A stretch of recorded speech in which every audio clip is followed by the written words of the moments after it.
ಈ ವರ್ಷದಲ್ಲಿ ತಕ್ಷಣ ಗಮನ ಹರಿಸಬಹುದಾದ ಸವಾಲುಗಳು ಯಾವುವು? 47ರ ದೃಷ್ಟಿಕೋನವಿದ್ದರೂ ಅದರತ್ತ ಕ್ರಮಗಳನ್ನು ತೆಗೆದುಕೊಳ್ಳಬೇಕು. ಪ್ರಸ್ತುತ ಎದುರಿಸುತ್ತಿರುವ ಅತಿ ದೊಡ್ಡ ಸವಾಲು ಅಂತಾರಾಷ್ಟ್ರೀಯ ರಾಜಕೀಯದ ಅನಿಶ್ಚಿತತೆ. ಇದು ಬಹಳ ವೇಗವಾಗಿ ಬದಲಾಗುತ್ತಿದೆ. ಇದು ಕ್ಷಣ ಕ್ಷಣಕ್ಕೂ ಬದಲಾಗುತ್ತಿರುತ್ತದೆ. ಹಾಗಾಗಿ ಜಾಗತಿಕ ಹೂಡಿಕೆದಾರರಾಗಿರುವ ಹಣಕಾಸು ಮಾರುಕಟ್ಟೆ ಭಾರತೀಯ ಮಾರುಕಟ್ಟೆಯನ್ನು ಅಪಾಯಕಾರಿ ಎಂದು ಪರಿಗಣಿಸಬಾರದು. ಅದು ಅತಿ ದೊಡ್ಡ ಅವಶ್ಯಕತೆ. ಶಿಸ್ತು. ಬಜೆಟ್ನಲ್ಲಿ ಇದು ಪ್ರಮುಖ ವಿಷಯವಾಗಲಿದೆಯೇ? ಸ್ವಲ್ಪ ಸುಳಿವು ನೀಡಲಾಗುವುದು, ಏಕೆಂದರೆ ಬಜೆಟ್ನಲ್ಲಿ ಈ ಅಂಶಕ್ಕೆ ಅಷ್ಟು ಒತ್ತು ನೀಡಲಾಗುವುದಿಲ್ಲ. ಆದರೆ ವಿತ್ತೀಯದಲ್ಲಿ ನಮ್ಮ ಸಾಧನೆ ಏನಾಗಿದೆ ಎಂಬುದನ್ನು ನಾವು ಖಂಡಿತ ನೋಡುತ್ತೇವೆ. ಸ್ವಯಂ ನಿರ್ವಹಣೆಯ ವಂಚನೆ ಮತ್ತಷ್ಟು ಹದಗೆಡಬಾರದು. ಈಗ ನಡೆಯುತ್ತಿರುವ ಅಂತಾರಾಷ್ಟ್ರೀಯ ರಾಜಕೀಯ ಬೆಳವಣಿಗೆಗಳ ಬಗ್ಗೆ ಏನನ್ನೂ ಹೇಳಲು ಸಾಧ್ಯವಿಲ್ಲ. ಪೋರ್ಟ್ಫೋಲಿಯೋ ಇನ್ವೆಸ್ಟ್ಮೆಂಟ್ ಹೊರಹರಿವಿನ ಪ್ರಮಾಣ ಹೆಚ್ಚಾಗುತ್ತದೆ ಮತ್ತು ಚಿನ್ನ ಹಾಗೂ ಬೆಳ್ಳಿ ಬೆಲೆಗಳ ಬಗ್ಗೆಯೂ ಕೇಳಿರಲೇಬೇಕು. ಬೆಲೆಗಳು ವೇಗವಾಗಿ ಬದಲಾಗುತ್ತಿವೆ. ಹಾಗಾಗಿ ಜಾಗತಿಕ ಮಾರುಕಟ್ಟೆಯಲ್ಲಿ ಭಾರತದ ಗ್ರಹಿಕೆ ಇದ್ದಕ್ಕಿದ್ದಂತೆ ಬದಲಾಗುತ್ತದೆ. ಇದರಿಂದ ಹೂಡಿಕೆದಾರರ ಭಾವನೆ ನೋಡಿ ಅದನ್ನು ಹೇಗೆ ನಿರ್ವಹಿಸುವುದು, ಅದು ಒಂದು ರಿಸ್ಕ್ ಫ್ಯಾಕ್ಟರ್. ಎರಡನೆಯದಾಗಿ ಎಕ್ಸ್ಪೋರ್ಟ್ ಫ್ರಂಟ್ ನಲ್ಲಿ ಈ ವರ್ಷ ನಮ್ಮದು ಸ್ವಲ್ಪ ಚೆನ್ನಾಗಿದೆ. ರಫ್ತು ಬೆಳವಣಿಗೆಗೆ ಚೆನ್ನಾಗಿ. ಭಾರತದ ಆರ್ಥಿಕತೆ ಬೇರೆ ಯಾವುದೇ ಆರ್ಥಿಕತೆಗಿಂತ ಉತ್ತಮವಾಗಿತ್ತು ಅಂತಲ್ಲ. ಹೌದು, ವಿಷಯ ಏನೆಂದರೆ ಬಹಳಷ್ಟು ಫ್ರಂಟ್ ಲೋಡಿಂಗ್ ಕೂಡ ಆಗಿದೆ. QS ಸುಂಕವನ್ನು ಘೋಷಿಸಿದೆ. ಇಗ್ನೋ ಘೋಷಣೆಯನ್ನು ಜಾರಿಗೊಳಿಸುವಲ್ಲಿ ವಿಳಂಬ, ಅದು ಒಂದು ಲಕ್ಷ್ಯವಾಗಿತ್ತು. ಅದರಲ್ಲಿ ಪೂರೈಕೆದಾರರು ಪೂರೈಕೆಯನ್ನು ಮುಂಚಿತವಾಗಿ ಮಾಡಿದ್ದಾರೆ ಮತ್ತು ಬೆಲೆಗಳು ತಕ್ಷಣವೇ ಹೆಚ್ಚಾಗಿಲ್ಲ. ಹಾಗಾಗಿ ಅದು ಕೂಡ ಅದರ ಜೊತೆಗೆ ಒಂದು ಅಂಶವಾಗಿದೆ. ರಫ್ತುಗಳ ಬಗ್ಗೆ ನಾವು ಅಷ್ಟು ನಿರ್ಲಕ್ಷ್ಯ ವಹಿಸುವುದು ಹೇಗೆ? ರಫ್ತು ಬೆಳವಣಿಗೆಯನ್ನು ಸಾವಯವ ರೀತಿಯಲ್ಲಿ ಕಾಯ್ದುಕೊಳ್ಳಿ. ಹೌದು, ಇದಕ್ಕಾಗಿ ಸ್ಪರ್ಧಾತ್ಮಕ ಸೆಕ್ಟರ್ಗೆ ಗಮನ ಹರಿಸಬೇಕು. ನಾವು ರಫ್ತನ್ನು ವೈವಿಧ್ಯಗೊಳಿಸಬೇಕು. ನಮ್ಮ ಸಾಂಪ್ರದಾಯಿಕ ಸೆಕ್ಟರ್ಗಳಾದ ಜೆಮ್ಸ್, ಜ್ಯುವೆಲ್ಲರಿ, ಫಾರ್ಮಾಸ್ಯೂಟಿಕಲ್ ರಫ್ತಿನಲ್ಲಿವೆ. ಈಗ ಹೊಸ ಸೆಕ್ಟರ್ಗಳು ನಮ್ಮ ರಫ್ತಿಗೆ ಬರುತ್ತಿವೆ. ಡಿಫೆನ್ಸ್, ಎಲೆಕ್ಟ್ರಿಕಲ್ ಕಾಂಪೋನೆಂಟ್ ಇವೆ. ಇದನ್ನು ಸೆಮಿಕಂಡಕ್ಟರ್ ಶೀಘ್ರದಲ್ಲೇ ಮಾಡಲಿದ್ದಾರೆ. ಹಾಗಾಗಿ ಈ ಎಲ್ಲಾ ಸೆಕ್ಟರ್ಗಳ ಮೇಲೆ ಗಮನವಿರುತ್ತದೆ. ಆದ್ದರಿಂದ ಬಾಹ್ಯ ಸೆಕ್ಟರ್ನ ಸವಾಲುಗಳನ್ನು ನಿಭಾಯಿಸುವುದು ಅತಿ ದೊಡ್ಡ ವಿಷಯ ಎಂದು ನಾನು ಭಾವಿಸುತ್ತೇನೆ. ಇದು ಒಂದು ಸವಾಲು. ಎರಡನೆಯದಾಗಿ ರಫ್ತು ಕ್ಷೇತ್ರದಲ್ಲಿನ ವೇಗ ಮತ್ತು ಹೂಡಿಕೆ. ಕನಿಷ್ಠ ವಿದೇಶಿ ನೇರ ಹೂಡಿಕೆ ಈ ಜಾಗತಿಕ ಏರುಪೇರುಗಳಿಂದಾಗಿ ಕಡಿಮೆಯಾಗಿದೆ. ಇದನ್ನು ಹೇಗೆ ಮಾಡುವುದು? ಸರಿಯಾದ ರೀತಿಯಲ್ಲಿ ನಿಭಾಯಿಸಬೇಕು. ಉಳಿದ ವಿಷಯಗಳು ಸುಧಾರಣಾ ಕಾರ್ಯಸೂಚಿಯಲ್ಲಿದೆ. ಎಲ್ಲಾ ಸಹೋದ್ಯೋಗಿಗಳು ಹೇಳಿದಂತೆ ಮೂಲಸೌಕರ್ಯದ ಮೇಲೆ ಖಂಡಿತ ಗಮನವಿರುತ್ತದೆ. ದೇಶೀಯ ವಲಯದ ಶಕ್ತಿ ಇದು ಅದನ್ನು ಕಾಯ್ದುಕೊಳ್ಳುತ್ತದೆ. ಆದರೆ ಬಾಹ್ಯ ವಲಯದ ಸವಾಲು ಮುಖ್ಯವಾಗಿ ಅಂತಾರಾಷ್ಟ್ರೀಯ ರಾಜಕೀಯ ಅನಿಶ್ಚಿತತೆ. This is the biggest requirement. How to handle it. ಹೌದು, ಮತ್ತು ನಾವು ನಿರ್ಮಾಣ ಮತ್ತು ರಫ್ತು ಬಗ್ಗೆ ಸಾಕಷ್ಟು ಚರ್ಚಿಸಿದ್ದೇವೆ ಈ ಅಧಿವೇಶನದಲ್ಲಿ. ಆದರೆ ಭಾರತದ ಪ್ರವಾಸೋದ್ಯಮವು ಬಹಳ ಮುಖ್ಯವಾಗಿದೆ. ಹೊಸ ತಾಣಗಳಿಗೆ ಬೇಡಿಕೆ ಹೆಚ್ಚುತ್ತಿದೆ. ಜನ ಅಲ್ಲಿಗೆ ಹೋಗುತ್ತಿದ್ದಾರೆ. ಪ್ರವಾಸಿಗರ ಸಂಖ್ಯೆ ಹೆಚ್ಚುತ್ತಿದೆ ಮತ್ತು ಅದರ ಹಿಂದೆ ಮೂಲಸೌಕರ್ಯವೂ ಇದೆ. ಇದಕ್ಕೆ ಒಂದು ಪ್ರಮುಖ ಪಾತ್ರವಿದೆ ಮತ್ತು ಇದು ನಿಮ್ಮೆಲ್ಲರಿಗೂ ಒಂದು ಪ್ರಮುಖ ಮಾಹಿತಿ. ನೀವು ನಿರಂತರವಾಗಿ ಸಂಸತ್ ಟಿವಿಯಲ್ಲಿ ಇದನ್ನು ವೀಕ್ಷಿಸು. ಬಜೆಟ್ಗೆ ಪ್ರತಿಯೊಂದು ವಿಷಯ, ಘಟನೆಗಳು ಮತ್ತು ಸುದ್ದಿಗಳನ್ನು ನಾವು ನೋಡುತ್ತೇವೆ. ಯಾವಾಗ ಮತ್ತು ಹಣಕಾಸು ಸಚಿವೆ ನಿರ್ಮಲಾ ಸೀತಾರಾಮನ್ ಅವರು 9ನೇ ಬಾರಿಗೆ ದಾಖಲೆಯ 9ನೇ ಬಾರಿಗೆ ಬಜೆಟ್ ಮಂಡಿಸಲಿದ್ದಾರೆ. ಸ್ವಲ್ಪ ಸಮಯದ ನಂತರ ನೀವು ಅದನ್ನು ನಮ್ಮ ಯೂಟ್ಯೂಬ್ ಚಾನೆಲ್ನಲ್ಲಿಯೂ ಸಹ ನೋಡಬಹುದು.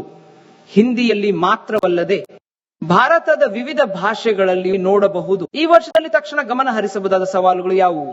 47ರ ದೃಷ್ಟಿಕೋನವಿದ್ದರೂ ಅದರತ್ತ ಕ್ರಮಗಳನ್ನು ತೆಗೆದುಕೊಳ್ಳಬೇಕು. ಪ್ರಸ್ತುತ ಎದುರಿಸುತ್ತಿರುವ ಅತಿ ದೊಡ್ಡ ಸವಾಲು ಅಂತಾರಾಷ್ಟ್ರೀಯ ರಾಜಕೀಯದ ಅನಿಶ್ಚಿತತೆ. ಇದು ಬಹಳ ವೇಗವಾಗಿ ಬದಲಾಗುತ್ತಿದೆ. ಇದು ಕ್ಷಣ ಕ್ಷಣಕ್ಕೂ ಬದಲಾಗುತ್ತಿರುತ್ತದೆ.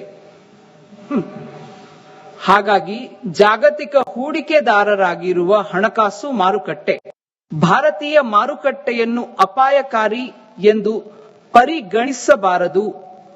ಅದು ಅತಿ ದೊಡ್ಡ ಅವಶ್ಯಕತೆ.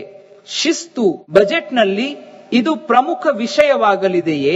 ಸ್ವಲ್ಪ ಸುಳಿವು ನೀಡಲಾಗುವುದು, ಏಕೆಂದರೆ ಬಜೆಟ್ನಲ್ಲಿ ಈ ಅಂಶಕ್ಕೆ ಅಷ್ಟು ಒತ್ತು ನೀಡಲಾಗುವುದಿಲ್ಲ. ಆದರೆ ವಿತ್ತೀಯದಲ್ಲಿ ನಮ್ಮ ಸಾಧನೆ ಏನಾಗಿದೆ ಎಂಬುದನ್ನು ನಾವು ಖಂಡಿತ ನೋಡುತ್ತೇವೆ. ಸ್ವಯಂ ನಿರ್ವಹಣೆಯ ವಂಚನೆ ಮತ್ತಷ್ಟು ಹದಗೆಡಬಾರದು. ಈಗ ನಡೆಯುತ್ತಿರುವ ಅಂತಾರಾಷ್ಟ್ರೀಯ ರಾಜಕೀಯ ಬೆಳವಣಿಗೆಗಳ ಬಗ್ಗೆ ಏನನ್ನೂ ಹೇಳಲು ಸಾಧ್ಯವಿಲ್ಲ. ಪೋರ್ಟ್ಫೋಲಿಯೋ ಇನ್ವೆಸ್ಟ್ಮೆಂಟ್ ಹೊರಹರಿವಿನ ಪ್ರಮಾಣ ಹೆಚ್ಚಾಗುತ್ತದೆ ಮತ್ತು ಚಿನ್ನ ಹಾಗೂ ಬೆಳ್ಳಿ ಬೆಲೆಗಳ ಬಗ್ಗೆಯೂ ಕೇಳಿರಲೇಬೇಕು. ಬೆಲೆಗಳು ವೇಗವಾಗಿ ಬದಲಾಗುತ್ತಿವೆ. ಹಾಗಾಗಿ ಜಾಗತಿಕ ಮಾರುಕಟ್ಟೆಯಲ್ಲಿ ಭಾರತದ ಗ್ರಹಿಕೆ ಇದ್ದಕ್ಕಿದ್ದಂತೆ ಬದಲಾಗುತ್ತದೆ. ಇದರಿಂದ ಹೂಡಿಕೆದಾರರ ಭಾವನೆ ನೋಡಿ ಅದನ್ನು ಹೇಗೆ ನಿರ್ವಹಿಸುವುದು ಅದು ಒಂದು ರಿಸ್ಕ್ ಫ್ಯಾಕ್ಟರ್.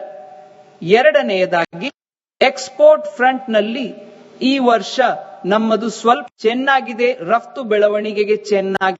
ಭಾರತದ ಆರ್ಥಿಕತೆ ಬೇರೆ ಯಾವುದೇ ಆರ್ಥಿಕತೆಗಿಂತ ಉತ್ತಮವಾಗಿತ್ತು ಅಂತಲ್ಲ. ಹೌದು, ವಿಷಯ ಏನೆಂದರೆ ಬಹಳಷ್ಟು ಫ್ರಂಟ್ ಲೋಡಿಂಗ್ ಕೂಡ ಆಗಿದೆ. ಕ್ಯೂಎಸ್ ಸುಂಕವನ್ನು ಘೋಷಿಸಿದೆ. ಇಗ್ನೋ ಘೋಷಣೆಯನ್ನು ಜಾರಿಗೊಳಿಸುವಲ್ಲಿ ವಿಳಂಬ, ಅದು ಒಂದು ಲಕ್ಷ್ಯವಾಗಿತ್ತು. ಅದರಲ್ಲಿ ಪೂರೈಕೆದಾರರು ಪೂರೈಕೆಯನ್ನು ಮುಂಚಿತವಾಗಿ ಮಾಡಿದ್ದಾರೆ ಮತ್ತು ಬೆಲೆಗಳು ತಕ್ಷಣವೇ ಹೆಚ್ಚಾಗಿಲ್ಲ. ಹಾಗಾಗಿ ಅದು ಕೂಡ ಅದರ ಜೊತೆಗೆ ಒಂದು ಅಂಶವಾಗಿದೆ. ರಫ್ತುಗಳ ಬಗ್ಗೆ ನಾವು ಅಷ್ಟು ನಿರ್ಲಕ್ಷ್ಯ ವಹಿಸುವುದು ಹೇಗೆ? ರಫ್ತು ಬೆಳವಣಿಗೆಯನ್ನು ಸಾವಯವ ರೀತಿಯಲ್ಲಿ ಕಾಯ್ದುಕೊಳ್ಳಿ. ಹೌದು, ಇದಕ್ಕಾಗಿ ಸ್ಪರ್ಧಾತ್ಮಕ ಸೆಕ್ಟರ್ಗೆ ಗಮನ ಹರಿಸಬೇಕು. ನಾವು ರಫ್ತನ್ನು ವೈವಿಧ್ಯಗೊಳಿಸಬೇಕು. ನಮ್ಮ ಸಾಂಪ್ರದಾಯಿಕ ಸೆಕ್ಟರ್ಗಳಾದ ಜೆಮ್ಸ್, ಜ್ಯುವೆಲ್ಲರಿ, ಫಾರ್ಮಾಸ್ಯೂಟಿಕಲ್ ರಫ್ತಿನಲ್ಲಿವೆ. ಈಗ ಹೊಸ ಸೆಕ್ಟರ್ಗಳು ನಮ್ಮ ರಫ್ತಿಗೆ ಬರುತ್ತಿವೆ. ಡಿಫೆನ್ಸ್, ಎಲೆಕ್ಟ್ರಿಕಲ್ ಕಾಂಪೋನೆಂಟ್ ಇವೆ. ಇದನ್ನು ಸೆಮಿಕಂಡಕ್ಟರ್ ಶೀಘ್ರದಲ್ಲೇ ಮಾಡಲಿದ್ದಾರೆ. ಹಾಗಾಗಿ ಈ ಎಲ್ಲಾ ಸೆಕ್ಟರ್ಗಳ ಮೇಲೆ ಗಮನವಿರುತ್ತದೆ. ಆದ್ದರಿಂದ ಬಾಹ್ಯ ಸೆಕ್ಟರ್ನ ಸವಾಲುಗಳು ಗುರಿಗಳನ್ನು ನಿಭಾಯಿಸುವುದು ಅತಿ ದೊಡ್ಡ ವಿಷಯ ಎಂದು ನಾನು ಭಾವಿಸುತ್ತೇನೆ. ಇದು ಒಂದು ಸವಾಲು.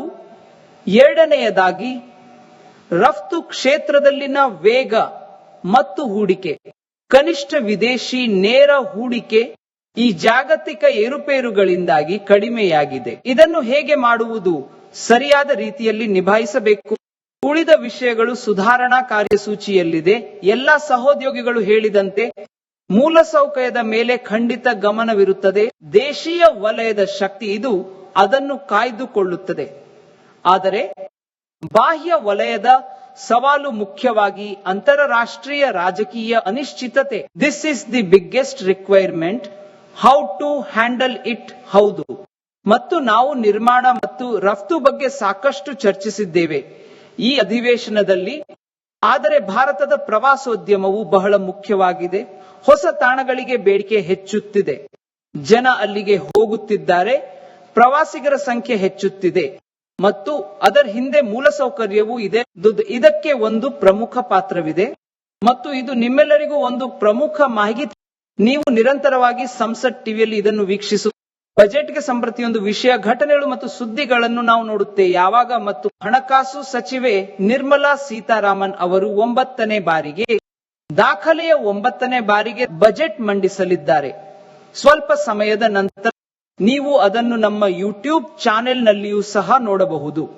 ಹಿಂದಿಯಲ್ಲಿ ಮಾತ್ರವಲ್ಲದೆ ಭಾರತದ ವಿವಿಧ ಭಾಷೆಗಳಲ್ಲಿ ನೋಡಬಹುದು.